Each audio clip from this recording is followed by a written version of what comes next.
ইসরায়েলের বর্বরতায় গাজায় মানবিক বিপর্যয়ের নতুন চিত্র। ফিলিস্তিনের অবরুদ্ধ গাজা উপত্যকা যেন এক অন্তহীন মৃত্যুপুরীতে পরিণত হয়েছে, যেখানে জীবনের সবথেকে মৌলিক চাহিদা খাদ্য, পানি ও নিরাপত্তা এখন এক দুঃস্বপ্নের নাম। এই ভয়াবহ মানবিক সংকটের মধ্যেই ৪ জুলাই শুক্রবার ভোরে গাজার দক্ষিণাঞ্চলে ইসরায়েলি বাহিনী আবারও এক নৃশংস বিমান ও কামান হামলা চালিয়েছে। এই হামলায় অন্তত ৪০ জন নিরীহ ফিলিস্তিনি নিহত হয়েছেন, যাদের মধ্যে ১৫ জন ছিলেন মানবিক সহায়তার জন্য অপেক্ষারত।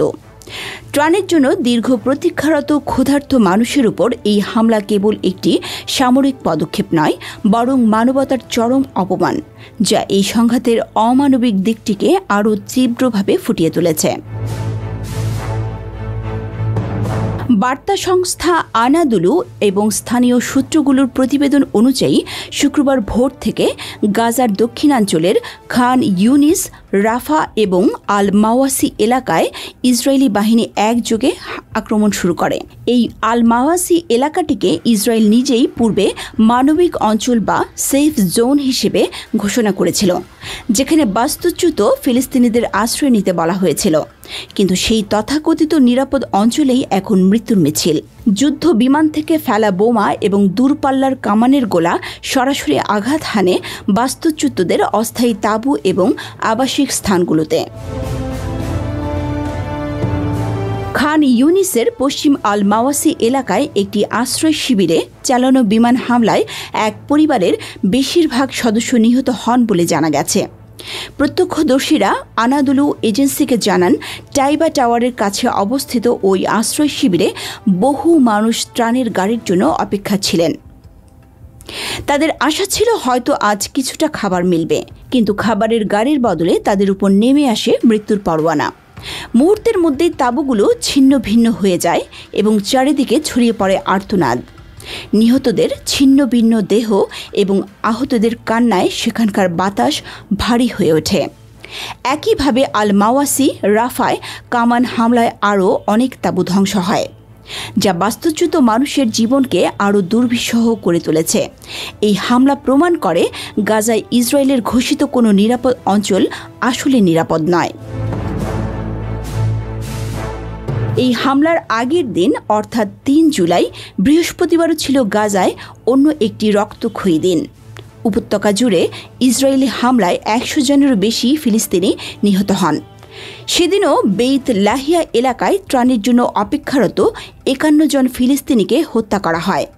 অর্থাৎ পরপর ২ দিন মানবিক সহায়তার জন্য অপেক্ষায় থাকা মানুষদের লক্ষ্যবস্তু বানানো হয়েছে, যা একটি পরিকল্পিত কৌশলের ইঙ্গিত দেয়। এই ধরনের হামলা আন্তর্জাতিক মানবিক আইনের সুস্পষ্ট লঙ্ঘন, যা যুদ্ধাপরাধের শামিল। ২০২৩ সালের ৭ই অক্টোবর হামাসের হামলার পর গাজায় ইসরায়েলি আগ্রাসন শুরুর পর থেকে এখন পর্যন্ত পরিস্থিতি কেবলই ভয়াবহ হয়েছে। গাজার স্বাস্থ্য মন্ত্রণালয়ের তথ্যমতে এই সংঘাতে নিহত ফিলিস্তিনিদের সংখ্যা ৩৮,৭০০ ছাড়িয়েছে, যাদের মধ্যে ২/৩ নারী ও শিশু। আহত হয়েছেন প্রায় ৮৯,০০০-এর বেশি মানুষ। এই পরিসংখ্যানের বাইরেও হাজার হাজার মানুষ ধ্বংসস্তূপের নিচে চাপা পড়ে আছেন, যাদের উদ্ধার করা সম্ভব হচ্ছে না। উদ্ধারকর্মীরাও প্রতিনিয়ত হামলার শিকার হচ্ছেন, যা ত্রাণ ও উদ্ধার কাজকে প্রায় অসম্ভব করে তুলেছে। গাজার মানবিক পরিস্থিতি বর্ণনা করার মতো ভাষা হয়তো আর অবশিষ্ট নেই। ২২ লক্ষ মানুষের এই উপত্যকায় প্রায় ২০ লক্ষ মানুষ বাস্তুচ্যুত। খাদ্য, বিশুদ্ধ পানি এবং ওষুধের তীব্র সংকট দুর্ভিক্ষ পরিস্থিতি তৈরি করেছে। শিশুরা অপুষ্টিতে মারা যাচ্ছে এবং হাসপাতালগুলো হয় ধ্বংস হয়ে গেছে অথবা জ্বালানি ও সরঞ্জামের অভাবে বন্ধ হওয়ার পথে। এমন পরিস্থিতিতে আন্তর্জাতিক সম্প্রদায়ের যুদ্ধবিরতির আহ্বানকে সম্পূর্ণ উপেক্ষা করে ইসরায়েল তাদের সামরিক অভিযান অব্যাহত রেখেছে। এই নৃশংসতার প্রেক্ষাপটে আন্তর্জাতিক বিচারিক প্রক্রিয়াও চলমান। গত মে মাসে আন্তর্জাতিক অপরাধ আদালত আইসিসি এর প্রধান কৌঁসুলি ইসরায়েলি প্রধানমন্ত্রী বেঞ্জামিন নেতানিয়াহু ও প্রতিরক্ষা মন্ত্রী ইয়াভ গ্যালামেটের বিরুদ্ধে যুদ্ধাপরাধ এবং মানবতা বিরোধী অপরাধের অভিযোগে গ্রেপ্তারি পরোয়ানার আবেদন করেছেন। এর পাশাপাশি হেগের আন্তর্জাতিক বিচার আদালতে আইসিজে দক্ষিণ আফ্রিকার দায়ের করা মামলায় ইসরায়েলের বিরুদ্ধে গণহত্যার অভিযোগ আনা হয়েছে। আদালত ইসরায়েলকে গণহত্যা প্রতিরোধ এবং গাজায় মানবিক সহায়তা প্রবেশের সুযোগ দেওয়ার জন্য অন্তর্বর্তীকালীন আদেশও দিয়েছেন।